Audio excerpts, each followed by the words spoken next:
Good morning, dear students. How are you? I hope everybody is well by the grace of Almighty Allah Subhanahu wa Taala. I am also well. This is my 13th live class arranged by District Education Office, Gopalganj. Dear learners, today I am going to take a class for you on English second paper. The name of my topic is completing sentence. Before starting my class, I want to apologize for network problem in our locality. Dear learners, we face networking problems many a time for technical problems. So I am sorry for this. Anyway, we have at least 40 minutes left to continue our class. So dear learners, now I am going to my class. My today's topic, as I said before, is completing sentence. Okay, dear learners, you know in my previous class, those who are regular in my class, you know very well that in the previous class we discussed completing sentence. We categorized this item into some rules. So I have discussed already. I discussed already 2 rules. In this class I will continue and I will try to make you understand or let you know 3 important rules of completing sentence. So don't make any late. Arrange your khata and your pen to write down the necessary rules. Okay, may I go to my class? Of course, I think you are ready. So let's go to the board. Dear learners, completing sentence, rule 3. In the previous rule, okay, fine. In the previous rule, we discussed rule number 1. If we go to the flashback, rule number 1. We learned in rule number 1 the rule so that, I mean যাতে করে। Rule 2 তে আমরা পড়েছিলাম so that এতই যে so পর একটি কারণ থাকে that এর পর একটি ফলাফল থাকে। তো এই হচ্ছে আমাদের গত রুল নম্বর 1 এবং 2 তে শিখেছিলাম। আমরা এবার রুল নম্বর 3 তে যেটা আলোচনা করতে যাচ্ছি তোমরা অবশ্যই খাতায় লিখে নাও। নিশ্চয়ই আশা করি তোমরা সকলে লিখে রাখবে। তো রুল নম্বর 3 তে আমরা যেটা আলোচনা করতে যাচ্ছি সেটা হচ্ছে তোমার লেস্ট। এর অর্থটা হচ্ছে পাছে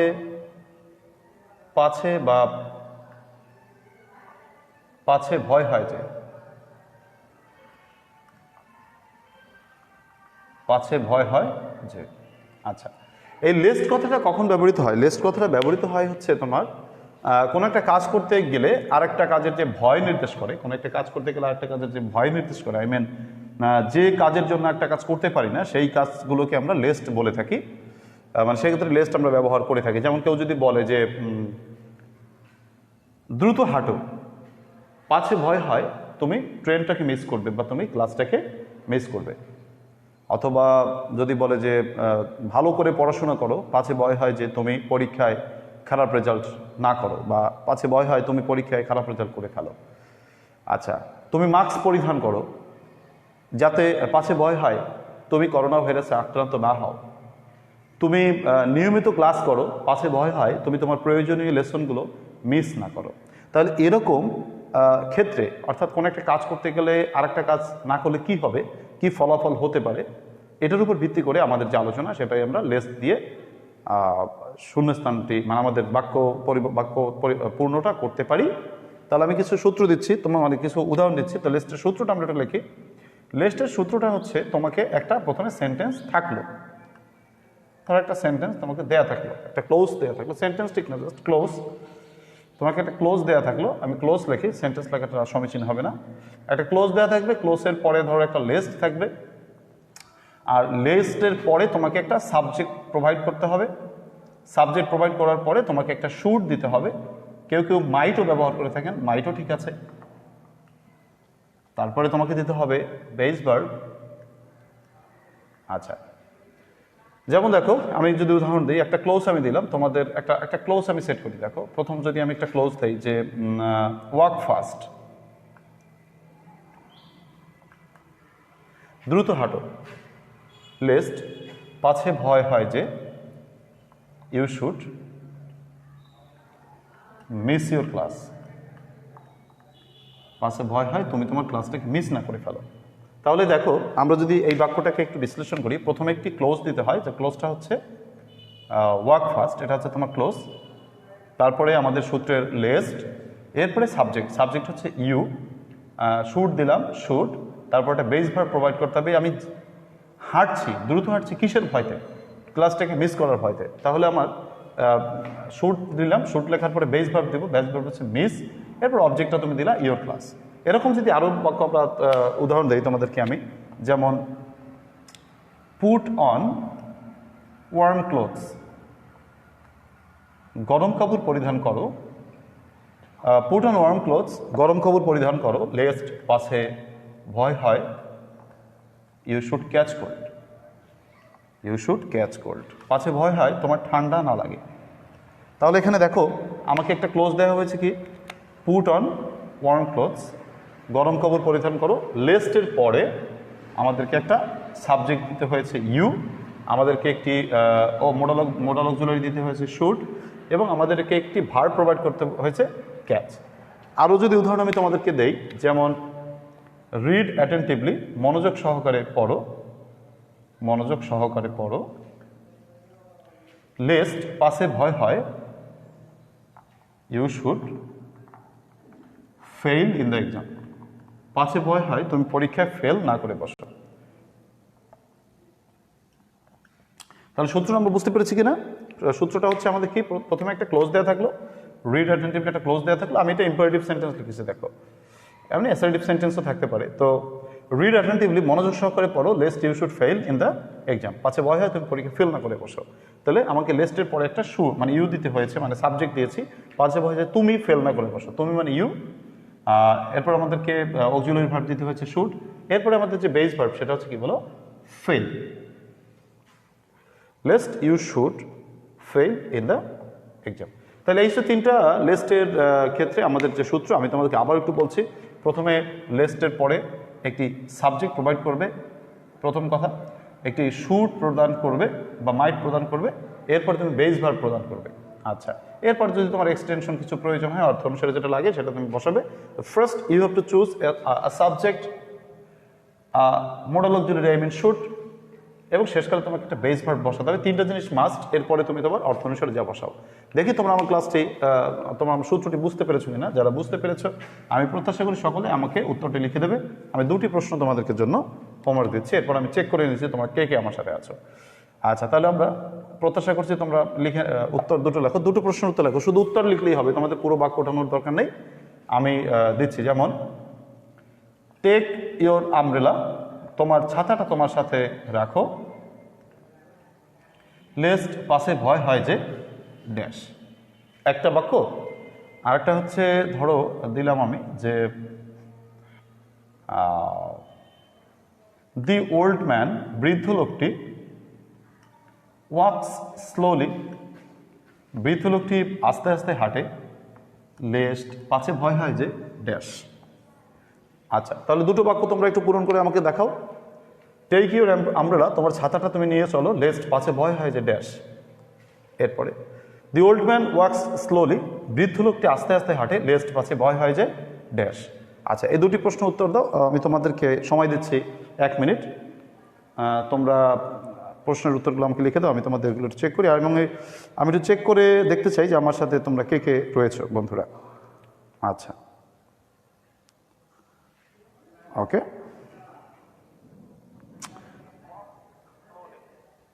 আচ্ছা আচ্ছা, আমি দেখতে পাচ্ছি অনেকেই আমার সাথে সংযুক্ত হয়েছে তোমরা, এবং তোমরা উত্তরগুলো লিখছো। Mehedi Hasan, good morning sir. Good morning Mehedi, ধন্যবাদ। এমডি মোস্তফা কামাল, নাতি এক ধাপে গিয়ে। মোস্তফা কামাল আমার নানা, মানে আমার ছোট ভাই, আমরা এক স্কুলে পড়তাম, আমার থেকে এক ক্লাস নিচে ছিল, আমাকে ভালোবেসে বা আমাদেরকে আদর করে, আমার নানা নাতির সম্পর্ক। আমি এক ক্লাস উপরে ছিলাম বলে আমি তাকে নানা বলতাম, আর সে আমাকে নাতি বলতো। আচ্ছা যাই হোক, এটা আমার ফানে। মোস্তফা তোমাকে মোস্তফা ধন্যবাদ, সাথে থাকো এবং ভাইদের ছোটো ছাত্রছাত্রীদেরকে মানে ছোটো ভাই বোনদেরকে ইনভাইট করো একটু ক্লাসে দেখার জন্য। এরপরে কাজী মোত্তাকিন, good morning. Good morning Kazi Muttakin.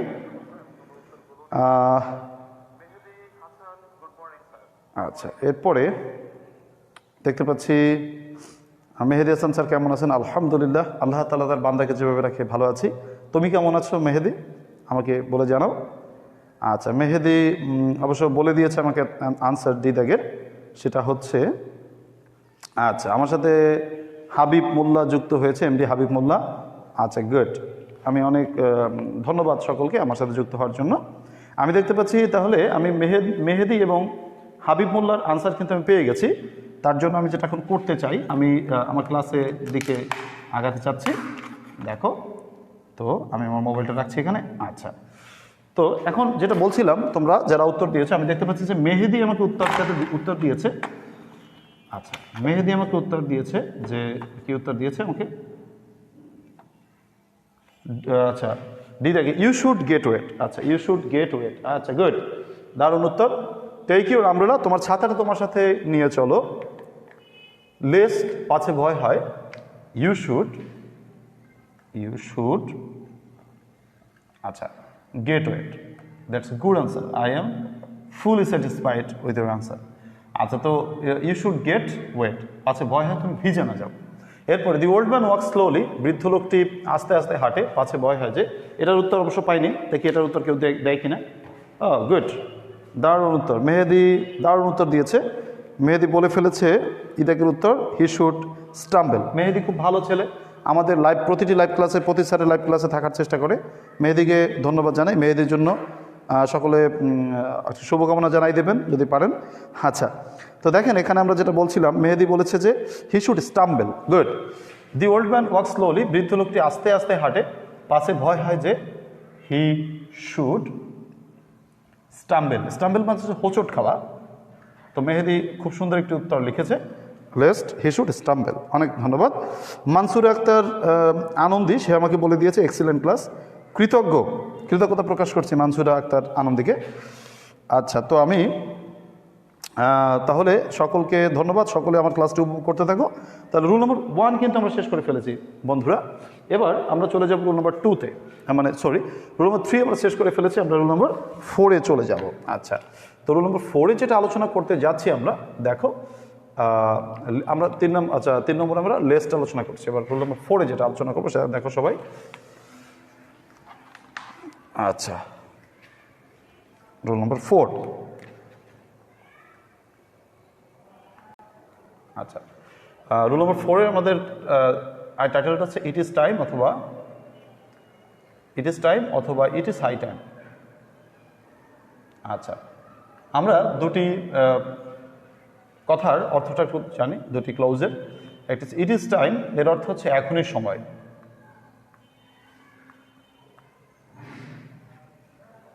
It is high time,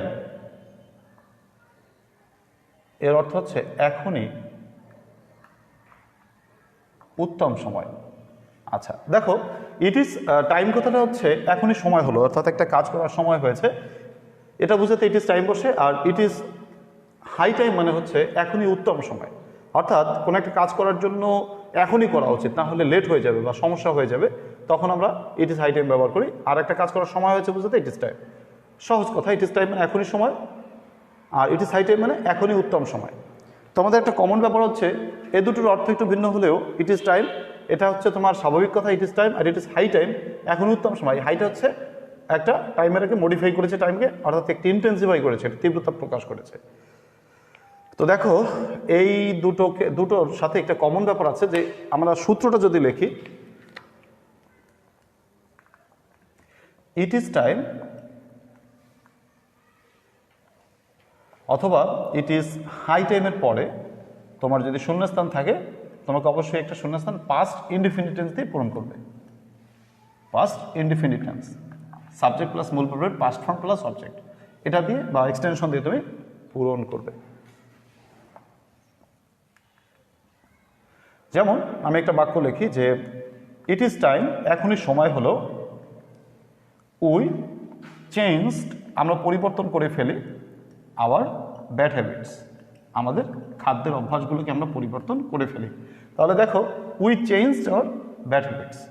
it is টাইমের পরে এখানে আমরা দেখেছি যে একটা বাক্যটা লিখেছি we changed our bad habits, তাহলে সাবজেক্ট প্লাস মূল ভার্বের পাস্ট ফর্ম প্লাস অবজেক্ট অথবা এক্সটেনশন। আশা করি বুঝতে পেরেছো। পাস্ট মনে রাখতে হবে কিন্তু V2 দিতে হবে, মানে পাস্ট ফর্ম দিতে হবে, পাস্ট ইনডিফিনিট টেন্স যেহেতু। আচ্ছা, তারপরে দেখো আরেকটি বাক্য যদি বলি যে ইট ইজ হাই টাইম, এখনই উত্তম সময়,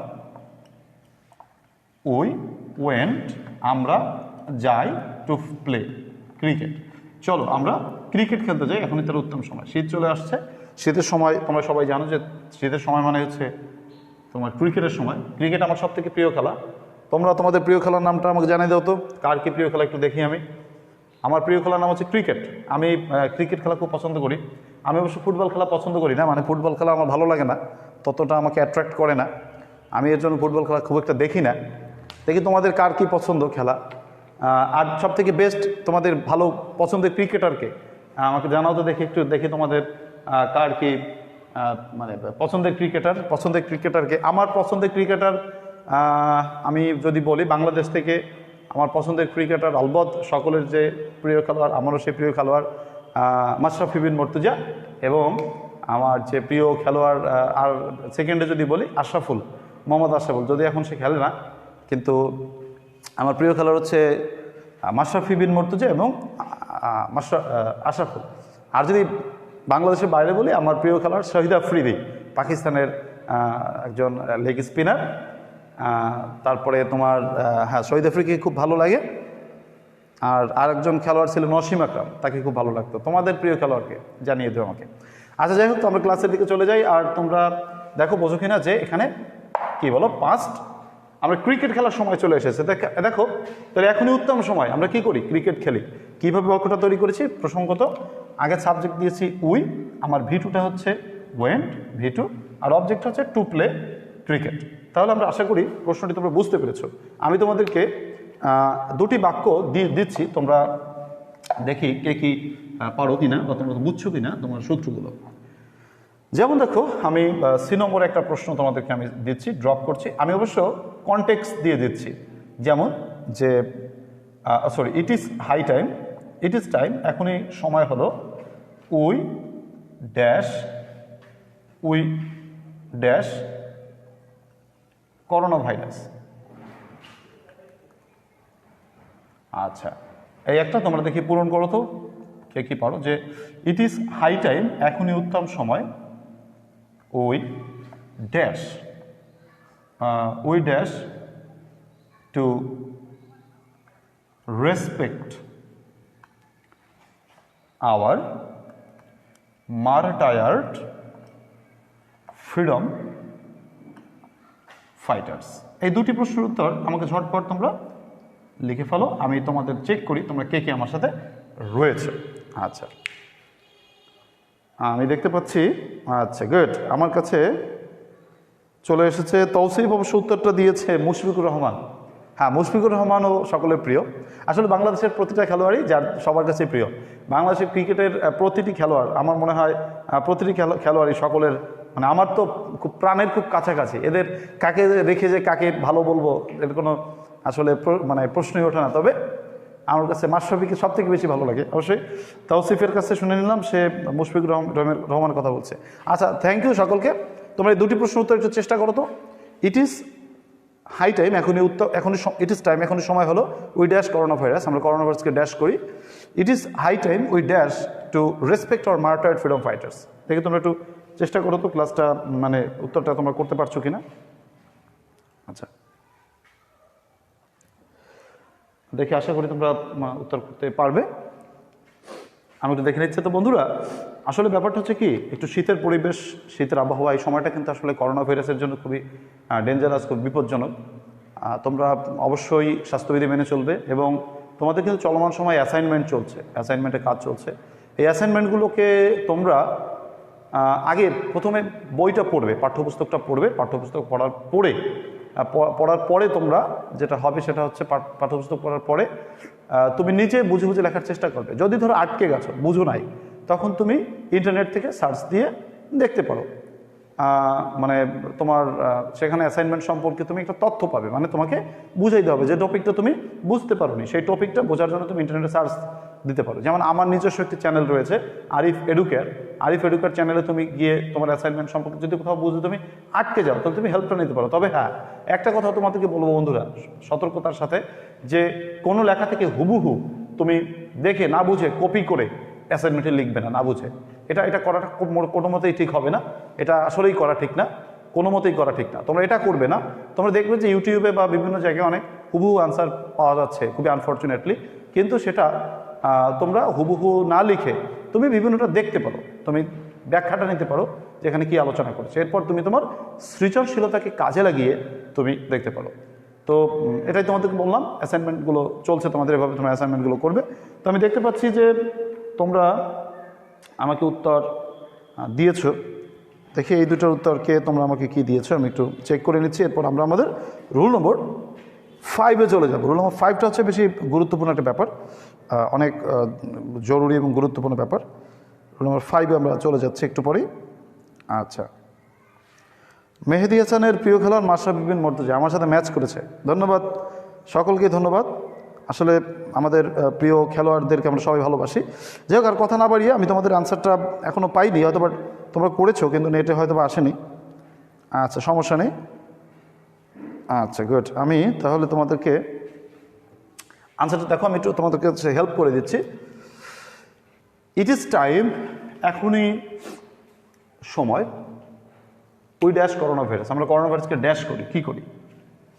ওই প্রিভেন্টেড, প্রতিরোধ করি, মানে ওকে আসতে দেবো না। এটাকে প্রিভেন্ট করা যায় কীভাবে? যে আমরা মাস্ক পরিধান করি, আবার নিয়মিত হাত ধুই, স্বাস্থ্যবিধি মেনে চলি, নিরাপদ মানে সোশ্যাল ডিস্টেন্সিং মেনে চলি। এগুলো মেনে চললে আমরা করোনা ভাইরাসকে প্রিভেন্ট করতে পারবো। যেহেতু করোনা ভাইরাসের এখনও পর্যন্ত কোনো মানে মেডিসিন বা কোনো ভ্যাকসিন আবিষ্কৃত হয়নি। তো যাই হোক, আমরা যেটা বলছিলাম যে সাবজেক্ট প্লাস মূল ভার্বের পাস্ট ফর্ম মানে V2 প্লাস অবজেক্ট, তাহলে সাবজেক্ট প্লাস মূল ভার্বের পাস্ট ফর্ম প্লাস অবজেক্ট। এরপর আসো, ইট ইজ টাইম, এখনই সময় হলো। We dash to respect our martyred freedom fighters, আমরা আমাদের শহীদ মুক্তিযোদ্ধাদেরকে ড্যাশ করার জন্য কিছু করি। তাহলে কি বলো? উই ডিড সামথিং,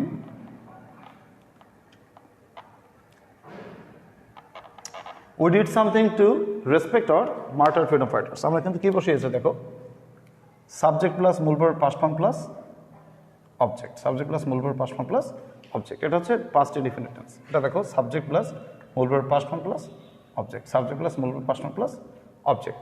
তো এভাবে আমরা মূলত ইট ইজ টাইম অথবা ইট ইজ হাই টাইম দিয়ে যে শূন্যস্থানগুলো থাকে সেগুলো আমরা উত্তর করতে পারি। এরপর আসো, রোল নম্বর 5-এ চলে যাচ্ছি আমরা। আচ্ছা, রুল নম্বর 5 খুবই জরুরি সূত্র। আচ্ছা, আমরা এবার চলে যাচ্ছি কন্ডিশনাল সেন্টেন্সে। না, কন্ডিশনাল সেন্টেন্স এত তাড়াতাড়ি যাব না, আমরা কন্ডিশনাল পরে আলোচনা করব। আমরা রুল নম্বর 5-এ চলে যাচ্ছি। রুল নম্বর 5-এ আমরা আলোচনা করব অ্যাজ ইফ অথবা অ্যাজ দো। আচ্ছা, এর অর্থ হচ্ছে যেন অথবা যেন মনে হয়। সূত্রটা দেখো। আচ্ছা, present indefinite tense, present indefinite plus as if or as though plus past indefinite।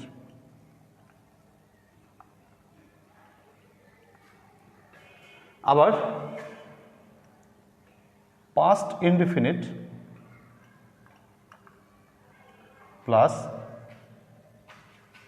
as if or as though plus past perfect। আচ্ছা, তো আমরা দেখতে পাচ্ছি কি দেখো, অ্যাজ ইফ অথবা কি অ্যাজ দো। অ্যাজ ইফ অথবা অ্যাজ দোর বাম পাশে যদি পাস্ট ইনডিফিনিট টেন্স থাকে তাহলে ডান পাশে পাশে পাস্ট প্রেজেন্ট ইনডিফিনিট টেন্স থাকে বাম পাশে, তাহলে ডান পাশে পাশে পাস্ট ইনডিফিনিট। বাম পাশে যদি পাস্ট ইনডিফিনিট টেন্স থাকে, ডান পাশে পাশে পাস্ট পারফেক্ট। তাহলে দেখো আমরা একটু উদাহরণ দেই, যেমন হি স্পিক্স, সে কথা বলে, অ্যাজ ইফ, যেন মনে হয়, হি নিউ এভরিথিং, সে এমনভাবে কথা বলে যেন মনে হয় সব কিছুই সে জানে। তাহলে কথাটা খেয়াল করে দেখো, অ্যাজ ইফের আমরা বাম পাশে দেখলাম যে আগে একটু ডিসেকশন করি আমরা এটাকে। হি হচ্ছে সাবজেক্ট, স্পিকটা হচ্ছে ভার্ব। তো দেখো স্পিকটা হচ্ছে প্রেজেন্ট ফর্ম, মানে V1। আচ্ছা গেল, তাহলে সাবজেক্ট প্লাস মূল ভার্ব প্রেজেন্ট ফর্ম, তার সাথে এস বা ইস রয়েছে, তার মানে কি এটা নির্ভেজাল একটি present indefinite tense. Present indefinite tense যদি থাকে, হি স্পিক্স, দেখো he speaks present indefinite tense. বাম পাশে as if, he speaks as if, সেই কথা বলে যেন মনে হয়, he knew everything, he subject, নোর পাস্ট টেন্স নিউ, আর অবজেক্টটা তো এভরিথিং। তাহলে আমরা সাবজেক্ট প্লাস মূল verb past form plus object, subject plus মূল verb past form plus object. তাহলে কি পেলাম? অ্যাজ ইফের বাম পাশে প্রেজেন্ট ইনডিফিনিট, প্রেজেন্ট ইনডিফিনিট, আর ডান পাশে পাস্ট ইনডিফিনিট টেন্স। এখন এই কথাটাকে আমি যদি একটু এভাবে লিখতে চাই, যেমন ধরো আমি যদি বাক্যটাকে এভাবে লিখি যে হি স্পোক, সে কথা বলেছিল, অ্যাজ ইফ, যেন মনে হয়, হি হ্যাড নোন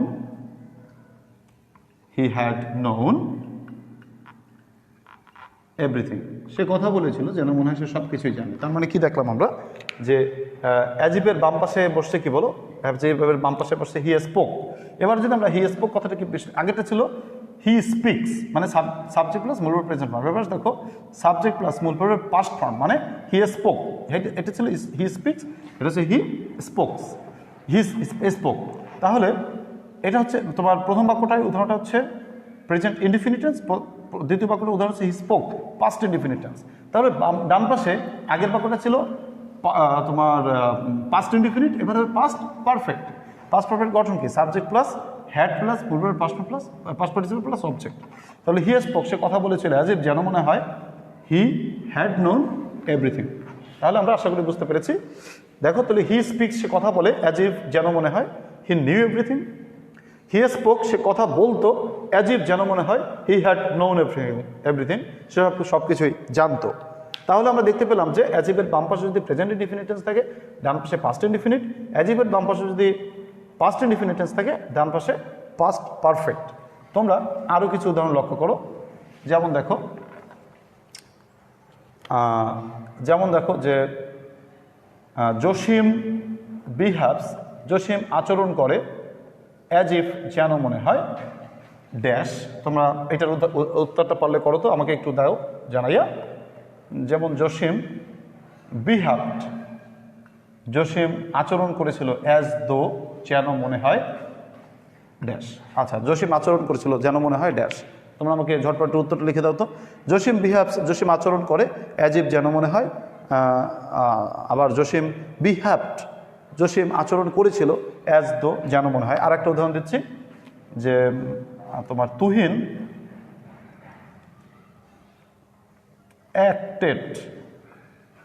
অভিনয় করেছিল, অ্যাজ ইফ, যেন মনে হয়, ড্যাশ।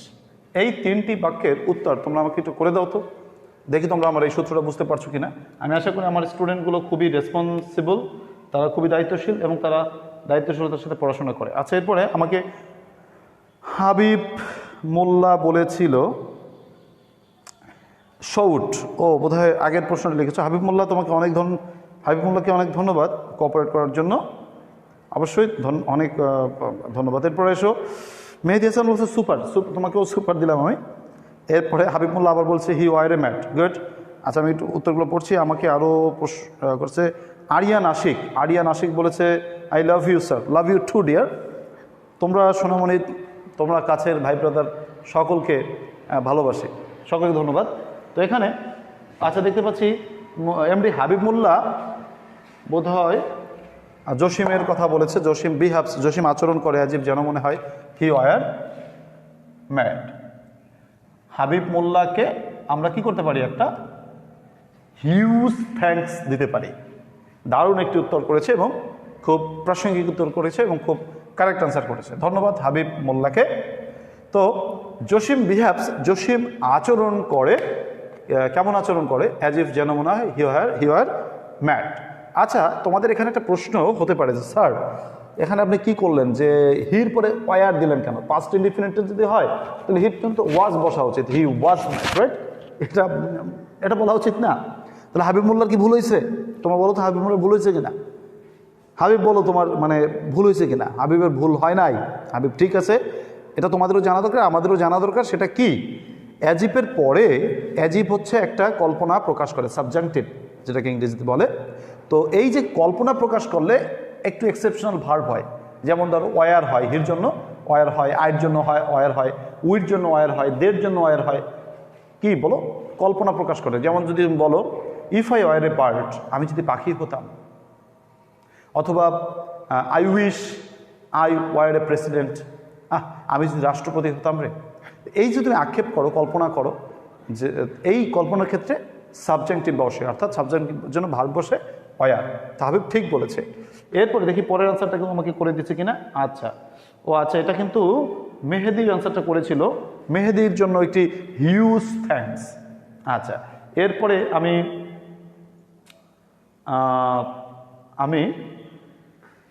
আমরা দেখি তারপরে ডি নম্বর উত্তরটা কেউ দেয় কি না। আচ্ছা, অবশ্য হাবিব মোল্লা বলে দিয়েছে he had been a poet. Habib মোল্লাকে হিউজ ধন্যবাদ যে সে বলে দিয়েছে যে Jasim behaved as though he had bin mad. আচ্ছা, কি লিখেছে আমি দেখি, হি had been a poet. Okay fine, a poet, একজন কবি। দারুণ আনসার হাবিব মোল্লা, প্রচণ্ড ব্রিলিয়ান্ট, বোঝা যাচ্ছে। তো জসিম বিহেভড, জসিম আচরণ করেছিল অ্যাজ দো, যেন মনে হয় he had been a poet. Jasim আচরণ করেছিল যেন মনে হয় সে একজন কবি। ফাইন, তাহলে দেখো কি করেছে সে। এখানে দেখো Jasim behave past indefinite tense ছিল, ডান পাশে কি হয়েছে? Past perfect, he had been. এই বি ভার্বের পাস্ট পার্টিসিপল কিন্তু been, he had been, had plus ভি3 প্লাস এ পোয়েট। হাবিব মোল্লাকে অনেক ধন্যবাদ কোঅপারেট করার জন্য। তুহিন অ্যাক্টেড, তুহিন অভিনয় করেছিল অ্যাজ ইফ, যেন মনে হয়, বা তুহিন কাজ করেছিল যেন মনে হয়। দেখে তোমরা এইটার উত্তর কে দিতে পারো। আচ্ছা, পরজীবী পরমাণু বলেছে সুপার। পরজীবী পরমাণুর জন্য একটি সুপার থ্যাঙ্কস আমাদেরকে অনুপ্রাণিত করার জন্য। আচ্ছা, এরপরে মেহেদি হাসান বলেছে ওয়েলকাম স্যার। আচ্ছা, হয়তো বা সে থ্যাঙ্কস দিয়েছিলাম, তার ওয়েলকাম জেনেছে। Tuhin acted as if. Habib Mollah উত্তরটি প্রত্যাশা করছি সকলের কাছ থেকে। হাবিব মোল্লা খুবই অ্যাক্টিভ এবং ব্রিলিয়ান্ট। পরজীবী পরমাণু ধন্যবাদ। তারপরে মেহেদি হাসান, আরও অনেকেই আছে হয়তো বা কমেন্ট পড়া যাচ্ছে না নেটের প্রবলেম কারণে। যাই হোক, অসুবিধা নেই। তুহিন অ্যাক্টেড, তুহিন অভিনয় করেছিল বা কাজ করেছিল অ্যাজ ইফ, যেন মনে হয়। আমরা কি বলতে পারি যে হি হ্যাড বিন এ হিরো, যেন মনে হয় সে একজন বীর অথবা একজন নায়ক। তাহলে এই হচ্ছে তোমাদের সূত্র নম্বর 5 গেল, 5।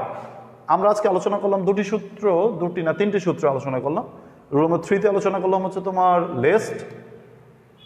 রুল নম্বর 4-এ আলোচনা করলাম it is time, it is high time. Rule number 5-এ আলোচনা করলাম অ্যাজ ইফ অথবা অ্যাজ দো। এবার রুল নম্বর 6-এ চলে যাচ্ছি আমরা। রুল নম্বর 6-এ আমরা যেটা আলোচনা করতে যাচ্ছি, দেখো রুল নম্বর 6 সিন্স। আচ্ছা, সিন্স একটি তোমার কনজাংশন, এটারও সূত্র ওই অ্যাজ ইফ অথবা অ্যাজ দো প্রায় কাছাকাছি। সূত্রটা দেখো, present tense plus since plus past indefinite tense, past indefinite. আর বাম পাশে যদি ধরো পাস্ট ইনডিফিনিটটা থাকে, পাস্ট ইনডিফিনিট টেন্স থাকে, past indefinite plus since plus past perfect. আচ্ছা, এখানে একটু বলে রাখি যে প্রেজেন্ট টেন্স, প্রেজেন্টে যে কোনো টেন্স হতে পারে, present indefinite, present continuous, present perfect continuous. সিন্সের ডান পাশে যে বসবে তোমার পাস্ট ইনডিফিনিট, আর যদি সিন্সের বাম পাশে পাস্ট ইনডিফিনিট টেন্স থাকে, ডান পাশে যে বসবে পাস্ট পারফেক্ট। যেমন দেখো যে it is a long time, অনেক সময় কেটে গেল, সিন্স উই মেট লাস্ট। আমরা গত সাক্ষাৎ করেছিলাম, তার অনেক সময় কেটে গেল। তাহলে খেয়াল করে দেখো যে সিন্সের বাম পাশে রয়েছে it is a long time, এটা হচ্ছে কি বলো, present indefinite tense. Present indefinite tense. আর ডান পাশে বসেছে we met last, subject plus V2 plus object বা এক্সটেনশন। তাহলে এখানে খেয়াল করে দেখছি আমরা কি বলো যে পাস্ট ইনডিফিনিট টেন্স বসেছে। এই বাক্যটাকে যদি আমি এভাবে বলতাম, it was a long time, it was a long time since we had met last. তাহলে একটু লক্ষ্য করে দেখো, আমরা কিন্তু বলেছি প্রথমটায় প্রেজেন্ট টেন্স, মানে ইট ইজ এ লং টাইম, এটা প্রেজেন্ট টেন্স ছিল। আর it was a long time, এটা ছিল পাস্ট ইনডিফিনিট টেন্স ছিল। তাহলে it is a long time ছিল প্রেজেন্ট ইনডিফিনিটের জন্য, প্রেজেন্ট টেন্স, তার জন্য উই মেট লাস্ট। আর it was a long time, এটা ছিল পাস্ট ইনডিফিনিট, ডান পাশে পাস্ট পারফেক্ট টেন্স। তাহলে আমরা কি আশা করি বুঝতে পেরেছি। তোমরা আমাকে দুটি প্রশ্নের উত্তর দাও, আমি তোমাদেরকে দুটি প্রশ্ন দিচ্ছি যে 10 years হ্যাভ পাস্ট, 10টি বছর কেটে যায় সিন্স ড্যাশ। আর যদি আমি এটাকে বলি 10 years পাস্ট, 10টি বছর কেটে গিয়েছিল সিন্স ড্যাশ। দেখি তোমরা কি উত্তর দাও দুটি প্রশ্নের। আচ্ছা,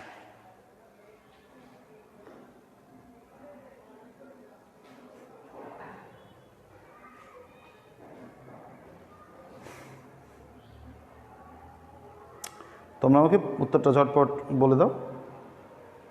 ও আচ্ছা, পরজীবী পরমাণু আমাদের স্যার, আমাদের রানা স্যার। আচ্ছা, স্যালুট স্যার, আমি বুঝতে পারিনি আপনি, যাক আপনাকে সুপার থ্যাঙ্কস স্যার, আগে তো দিয়ে দিছি আমি। আচ্ছা, তো ছাত্রছাত্রীরা দেখি তোমরা আমাকে এই দুটি প্রশ্ন উত্তর দিতে পারো কিনা। আমরা কিন্তু আমাদের ক্লাসের একদম শেষ পর্যায়ে চলে আসছি। আজকে আমি একটু লেট করেছিলাম, কিন্তু পরবর্তীতে আর্ট স্যারের ক্লাস রয়েছে, এর জন্য প্রায় 11টার কাছাকাছি চলে আসছি আমরা। আর 3 মিনিট আছে আমার, 3 মিনিট পরে আমি ক্লাস শেষ করে দেবো। তোমরা এই 3টা প্রশ্নের উত্তর দাও, মানে 2টা প্রশ্নের উত্তর দাও, দেখি তোমরা কে কত দিতে পারো। 10 years হ্যাভ পাস্ট, 5টি বছর 10টি বছর কেটে গিয়েছে সিন্স ড্যাশ। 10 years পাস্ট, 10টি বছর কেটে গিয়েছিল সিন্স ড্যাশ। আচ্ছা, গুড। তো আমরা দেখি উত্তরটা, আমি একটু প্রত্যাশা করি, আমি জাস্ট 30 সেকেন্ড ওয়েট করি। কেউ আমাকে, ও আচ্ছা আচ্ছা, good. Mehedi is so active, thank you Mehedi. Mehedi অবশ্য উই মেট লাস্ট, হ্যাঁ ঠিক আছে, কিন্তু একটা ডিফারেন্ট বাক্য প্রত্যাশা করছিলাম মেহেদি।